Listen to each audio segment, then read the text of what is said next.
اس وقت میں سوئی گیس ملتان میں تھا، اور عبادات اور تسبیحات خاص طور پہ اس کا سلسلہ بڑے زوروں پر جاری تھا۔ تو ایک رات جب میں اپنی عبادات سے فارغ ہو کے سویا تو میں نے دیکھا کہ کسی بازار میں جا رہا ہوں، اور وہاں کسی صاحب نے مجھے روک کے کہا کہ یہ حویلی جو ہے اس میں آپ صلی اللہ علیہ وسلم تشریف لائے ہوئے ہیں۔ تو میں فوری طور پہ ادھر کو چلا گیا کہ آپ صلی اللہ علیہ وسلم کی زیارت کر لوں۔ دروازے پہ ایک دربان کھڑا تھا جو یقیناً فرشتہ تھا۔ تو جب میں اندر داخل ہونے لگا تو اس دربان نے مجھے روکا کہ کہاں جا رہے ہو؟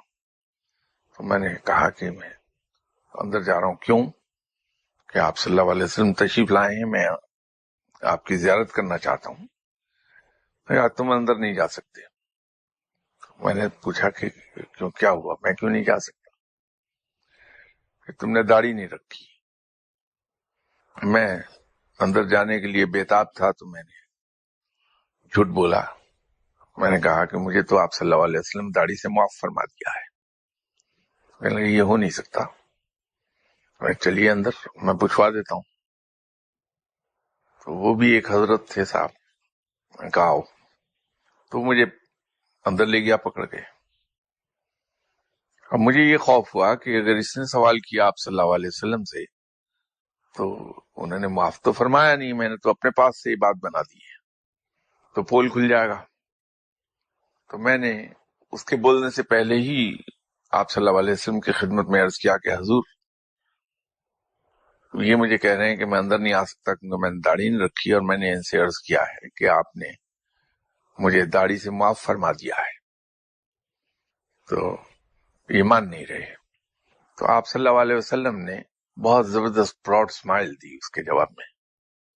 تو وہ فرشتہ یہ سمجھا کہ آپ صلی اللہ علیہ وسلم نے کنفرم کیا، اس نے اس اسمائل کو افرمیٹو سینس میں لے لیا۔ تو وہ لوٹ گیا تو میں آپ صلی اللہ علیہ وسلم کے قدموں میں بیٹھ گیا۔ ایک بزرگ آتے تھے دفتر میں، وہ کام سے آئے تو میں نے انہیں یہ خواب سنایا۔ میں بہت خوش تھا آپ صلی اللہ علیہ وسلم کی زیارت پر۔ ان بزرگوں نے مجھ سے کہا کہ آپ درود شریف کثرت سے پڑھتے ہیں؟ میں کہا جی ہاں۔ کچھ ناغے کر لیے آپ نے؟ تو میں نے کہا جی 3 دن کا ناغا ہوا اس میں۔ کہنے لگے کہ وہ ناغا تو آپ صلی اللہ علیہ وسلم نے معاف فرما دیا ہے تمہیں، آئندہ ناغا نہ کرنا۔ اب اس خواب کی تعبیر، خواب کیا ہے، تعبیر کیا ہے؟ تو خواب کے معاملات ایسے ہی ہوتے ہیں، جب کبھی ہم دیکھتے ہیں کہ خواب میں ہمیں بتایا گیا کہ یہ پڑھ لو تو ہم سمجھتے ہیں کہ صاحب ہم بہت پہنچے ہوئے ولی اللہ ہو گئے، اور اللہ تعالیٰ اب ہمیں براہ راست تعلیم دے رہا ہے خواب کے ذریعے۔ ایسا نہیں ہوتا۔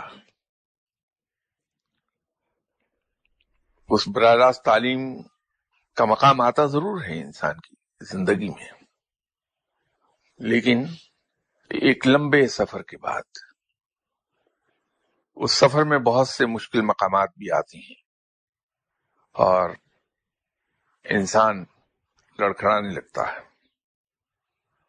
میں دیکھ رہا تھا کہ روس ٹوٹ جانے کے بعد وہاں بہت سی اسلامی ریاستیں وجود میں آئیں گی۔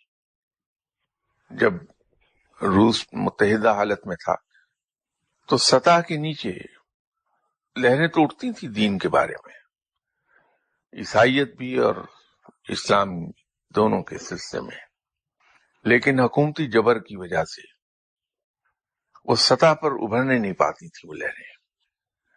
تو جب سے اسلامی ریاستیں وجود میں آئی ہیں اب مذاہب پر وہاں کام ہو رہا ہے، صرف دین اسلام ہی پر نہیں، دوسرے مذاہب پر بھی،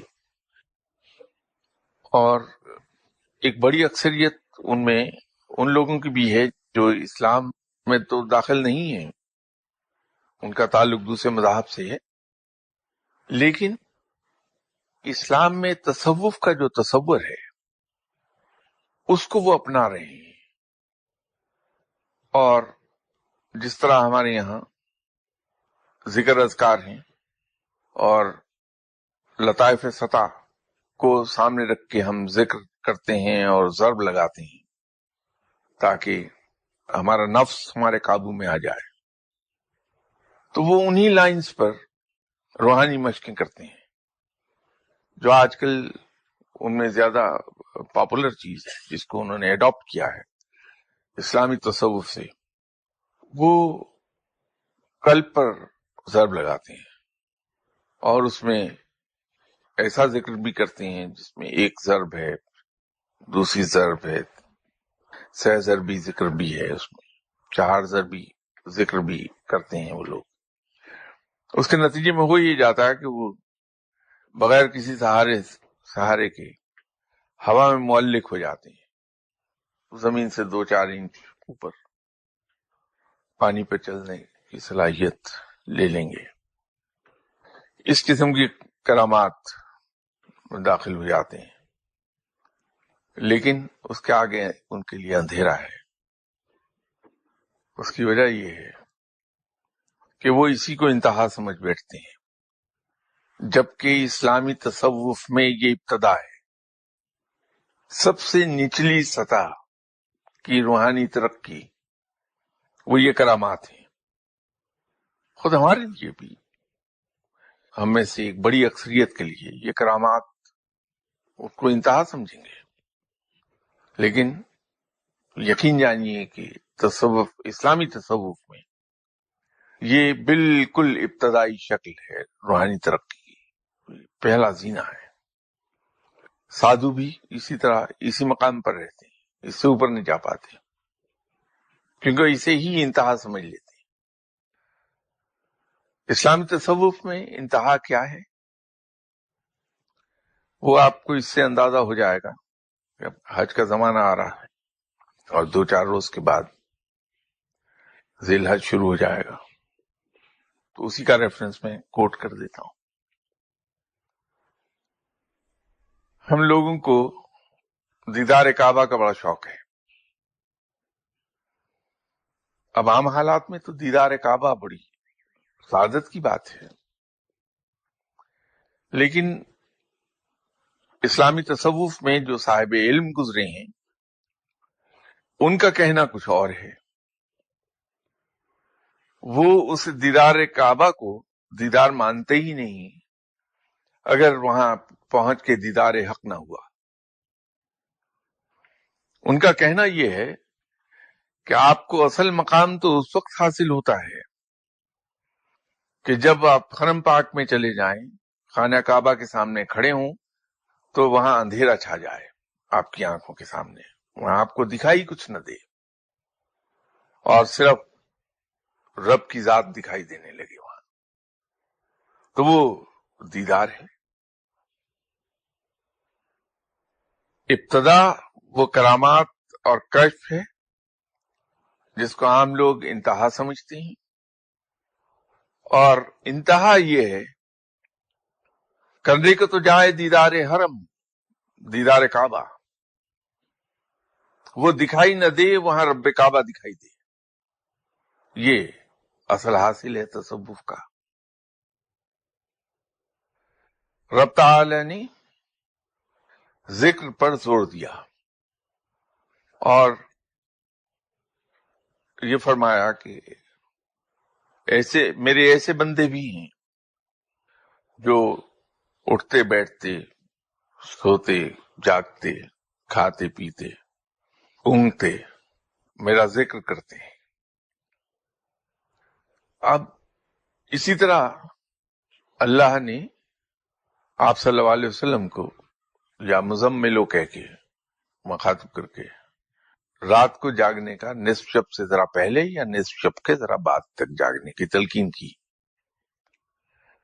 چونکہ قرآن پاک تو تمام بنی نوع انسان کے لیے ہے، تو اس لیے اس خطاب کو یہ سمجھا جائے کہ وہ سب لوگوں سے مخاطب ہے اللہ۔ تو ایسے لوگوں کی بڑی فضیلت بیان کی گئی ہے جو راتوں کو جاگتے ہیں. راتوں کو جاگنے کا سب سے بڑا فائدہ یہ ہے کہ انسان نفس امارہ سے نفس مطمئنہ تک کا سفر آسانی سے کر لیتا ہے.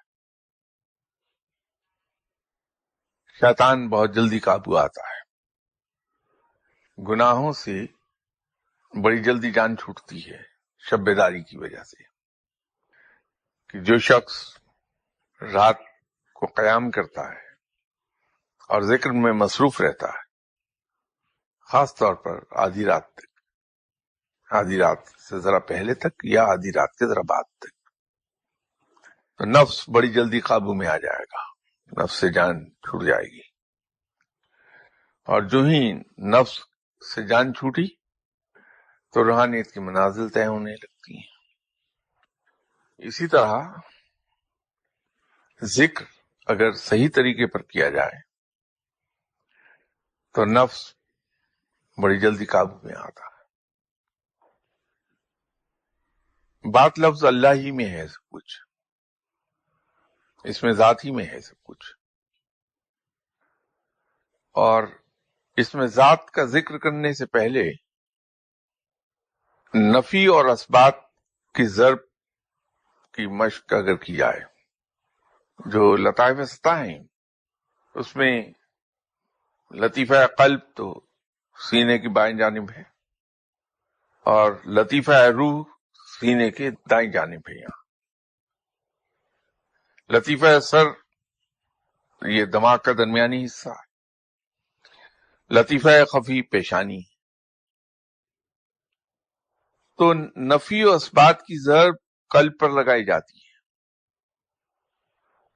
اور اس کے بعد ایک مراقبہ کیا جاتا ہے، اور مراقبے میں ہم اپنے قلب کو دیکھتے ہیں اور وہ قلب آہستہ آہستہ دکھائی دینے لگتا ہے اپنے بالکل صحیح شکل میں دھڑکتا ہوا. دوسرے لفظوں میں انسان اپنے گوشت اور پسلیوں کے اندر دیکھنے لگتا ہے، جھانکنے لگتا ہے. دل نظر آتا ہے باقاعدہ چمکتا ہوا، بہت فریش حالت میں وہ دھڑک رہا ہوتا ہے، اس طرح دکھائی دیتا ہے. اس میں جب کامیابی ہو جائے انسان کو تو پھر اس میں ذات کا ذکر شروع کرتا ہے. اس میں ذات کو سلسلہ چشتیہ میں اور قادریہ میں تو اللہ کے طور پر پڑھا جاتا ہے، لیکن اس کی ایک ضرب ایک اور طریقے سے لگتی ہے جس سے بڑی جلدی گناہوں سے جان چھوٹ جاتی ہے. اس کو ریپیٹ کرتے ہیں، اللہ اللہ ہو اللہ اللہ ہو. یہ جو ضرب ہے اس سے بڑی جلدی کیفیت بدلتی ہے، اور اس کے بیٹھنے کا پوسچر خاص ہے. اس پوسچر کو تبدیل نہیں کیا جانا چاہیے، کیونکہ وہ جب تک اس حالت میں ہم نہیں ہوں گے ہمارے اعصاب تنے رہتے ہیں. تو جب تنے ہوئے اعصاب کے ساتھ ہم ذکر کرتے ہیں تو اس کے وہ اثرات مرتب نہیں ہوتے جو مرتب ہونے چاہیے. تو اس میں اردو میں اس آسن کو آلتی پالتی مار کہا جاتا ہے.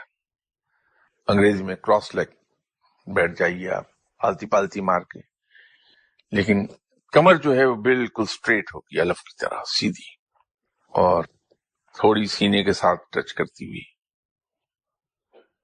تو پھر اس میں ذات کو پڑھا جاتا ہے. لیکن اس میں ذات کو ایک اور طریقے سے بھی پڑھتے ہیں جس کا انکشاف بہت دیر کے بعد مجھ پہ ہوا کہ یہ لفظ اس طرح سے کیسے آیا، کون پڑھتا تھا اسے. بہت عرصے کے بعد میں ایک لمبا عرصہ کوئی 20-25 سال اسی جستجو میں رہا کہ اس میں ذات کو اس طرح کس سلسلے میں پڑھا جاتا ہے، کیونکہ چاروں سلسلوں میں جو یہاں رائج ہیں بر صغیر میں، ان میں یا تو یا اللہ پڑھا جاتا ہے یا اللہ کے طور پر پڑھا جاتا ہے. افریقہ میں اور عرب میں شاذلیہ سلسلہ زیادہ پھیلا ہے، اس سلسلے میں بھی اس طرح نہیں پڑھا جاتا تھا جس کی جستجو مجھے تھی. وہ لفظ مجھے کہیں سے عطا ہوا تھا، اس میں ذات کو ایسے پڑھا کرو. میں اس جستجو میں تھا کہ اسے پڑھتا کون ہے ایسے. غالباً 99 میں یا 2000 میں اس کا پتہ چلا. معلوم ہوا کہ یہ تو سلسلہ جنیدیہ میں پڑھا جاتا ہے ایسے، لیکن اس کے اثرات اتنے تیز ہیں کہ اس طرح سے پڑھنے کے لیے ایک تو وقت کی پابندی بڑی ضروری ہے، دوسرا نگرانی بہت ضروری ہے، جب تک کہ بتا نہ دیا جائے کسی کی طرف سے تاکہ وہ ذمہ داری اٹھائے آپ کی. اسے اس طریقے سے پڑھنا نہیں چاہیے کیونکہ اس کے اثرات کو بہت تیز میں نے دیکھا ہے. البتہ اللہ کو تو جلالی ہے، اس سے جلال پیدا ہو جاتا، یا اللہ جمالی ہو جاتا، یا لگانے سے عاجزی آ جاتی ہے، اس میں بندگی، تو اس میں جمال آئے گا، لیکن اللہ سے جلال آئے گا. اسی طرح جو نفی اور اثبات کی ضرب ہے، لا الہ الا اللہ، لا الہ الا اللہ، یہ اثبات اور نفی کی ضرب ہے. اس کو احتیاط سے کرنا چاہیے کیونکہ اس سے دل کمزور ہو جاتے ہیں. یہاں ایک صاحب تھے جنہیں خلافت بھی عطا ہوئی تھی، ایک بزرگ سے، ڈیرہ قاضی خان میں وہ بزرگ ہوا کرتے تھے، مصطفیٰ صاحب، ان سے انہیں عطا ہوئی تھی اور سلسلہ قادریہ کے تھے. میں ان کے کولیگ پروفیسر ہوا کرتے تھے سپیریئر سائنس کالج میں، ان کے ایک اور ساتھی پروفیسر تھے، میں ان کے پاس بیٹھا تھا، ریٹائر ہو چکے تھے. تو ریٹائرمنٹ کے بعد ہومیوپیتھک کا کام کرتے تھے خدمت خلق کی خاطر. تو وہاں میں گیا تو وہ دوائیں کاغذ پہ رکھ کے تو اس کے اوپر ایک وہ لٹو سا لٹکا کے اس کو گھما رہے تھے. تو میں نے ان سے کہا کہ قریشی صاحب یہ کیا ہو رہا ہے؟ کہنے لگے جناب وہ پروفیسر صاحب بیمار ہیں اور ان کی دوائی میں دیکھ رہا ہوں کہ کون سی انہیں سب سے زیادہ سوٹ کرے گی. تو میں نے کہا یہ لٹو کیا گھما رہے ہیں آپ؟ تو انہوں نے کہا کہ نہیں صاحب یہ روحانی کام ہے اور یہ لٹو بتا دیتا ہے کہ جو دوا انہیں سوٹ کرتی ہے اس پہ کھڑا ہو جائے گا. تو میں نے کہا اچھا ان کو کیا ہوا؟ کہنے کا سب یہی تو پتہ نہیں چل رہا ان کو کیا ہوا ہے، تبھی تو یہ دوا اس طریقے سے ڈھونڈ رہا ہوں. تو میں نے جیسے وہ میری عادت ہے کہ ایسی بات کر دیتا ہوں کہ کبھی کبھی تکا لگ جاتا ہے، لوگ مجھے صاحب علم سمجھنے لگتے ہیں، تو میرا نفس مطمئن ہو جاتا ہے کہ میں نے بڑا امپریس کر لیا لوگوں. تو میں نے ان سے کہا کہ صاحب یوں کر لیجئے کہ آپ کے پاس قلب کو تقویت دینے کی دوا ہے؟ کہ جی ہاں ہے. تو میں نے کہا وہ نکالیے، اس پہ آپ کا لٹو کھڑا ہو جائے گا. تو ان پروفیسر صاحب کا دل کمزور ہو گیا ہے، تو اس وجہ سے وہ بیمار ہیں، تو آپ وہ دوا نکال لیجیے، کام آ جائے گی ان کے. تو نکالی، اتفاق تھا، اسی تو کل لگ گیا. تو وہ دوا انہوں نے دے دی ان کو. بعد میں ان کے معائنے ہوئے، ٹیسٹ ہوئے، تو پتہ لگا کہ واقعی دل بہت کمزور ہے. تو مجھے قریشی صاحب نے پوچھا کہ شاہ صاحب آپ نے کس طرح سے بغیر بات سنے کہہ دیا تھا کہ دل کمزور ہے؟ میں نے کہا بڑی سادہ بات تھی، آپ استاد ہیں، آپ سے کیا پڑتا کہ میں تو ایسے ہی لوگوں کو امپریس کرتا ہوں کہ لوگ میرے پیچھے چلنا شروع ہو جائیں اور میری واہ واہ ہو جائے. میں وہاں گیا تھا ایک دن، تو وہ ضرب لگا رہے تھے نفی اثبات کی، دل پر ضرب لگ رہی تھی ان کے.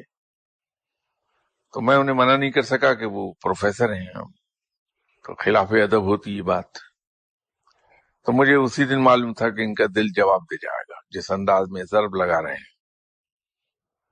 تو یوں آپ نے کہا کہ وہ بیمار ہو گئے ہیں، بیماری ٹریس نہیں ہو رہی، تو میں نے آپ سے فوراً عرض کر دیا کہ صاحب ان کا تو دل کمزور ہو گیا، دل کی تقویت کی دوا نکال لیجیے. قصہ یہ ہے کہ یہ جو نفی اور اثبات کی ضرب ہے یہ زیادہ نہیں لگانی چاہیے، اس سے دل کمزور ہو جاتا ہے اور پھر یہ دل جواب دے جاتا ہے. اس کا تو ایک آسان علاج ہے کہ اگر آپ بہت ہی شوقین ہیں ضرب لگانے کے، تو ہر نماز کے بعد، فرض نماز کے بعد، سلام پھیرنے کے بعد صرف نفی کی 3 بار ضرب لگائیے، 3 بار سے زیادہ مت لگائیں آپ. الا اللہ، الا اللہ، الا اللہ، وہ ضرب لگاتے ہوئے قلب کو دیکھیے اپنے، تو اس سے فائدہ بہت ہو جائے گا. مجھے معلوم نہیں خوابوں سے چلے اور کدھر کو جا پہنچے. بتائیے، یہ حج کا زمانہ ہے، اللہ تعالیٰ آپ کو سعادت بخشی حج کی، اور یہ فرض بھی ادا ہو جائے. ایک صاحب نے آ کے اطلاع دی تھی حضرت جناب حسن بصری صاحب کو کہ حضور میں حج کر آیا. یہ تو بڑی خوشی کی بات ہے، لیکن یہ تو بتاؤ کہ جب تم حج کو گئے تھے تو گناہوں کو گھر سے نکال کر گئے تھے یا نہیں؟ میں نے کہا صاحب یہ کام تو میں نہیں کر سکا. تو فرمایا جب طواف کر رہے تھے تو مشاہدہ حق ہوا؟ کہ نہیں صاحب یہ تو نہیں ہوا. جب صحیح کر رہے تھے تو نفسانی خواہشات مار دیں؟ تو وہ تو نہیں کر سکا. جب عرفات میں تھے تو مرادات سے جان چھڑا لی؟ کہ وہ تو نہیں ہو پایا. کیا پھر تمہارا حج نہیں ہوا، واپس جاؤ اور دوبارہ حج کر کے آؤ. تو حج کو جب ہم جائیں تو صرف ایک فرض عبادت کو ادا نہ کریں،